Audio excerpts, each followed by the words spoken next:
Showing you how to do text to speech on TikTok. As you can see in TikTok, there's this voice that's narrating whatever's written on the video.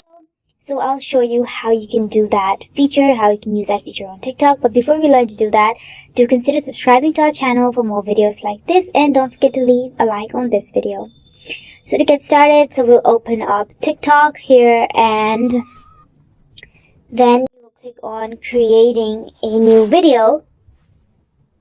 And here, let's say you can add a sound if you want to, but just for demonstration purposes, I'm not going to do that. So I'll click record a video.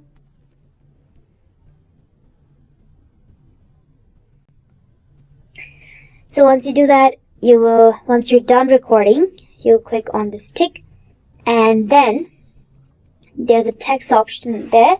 So we'll type out something. Hello everyone,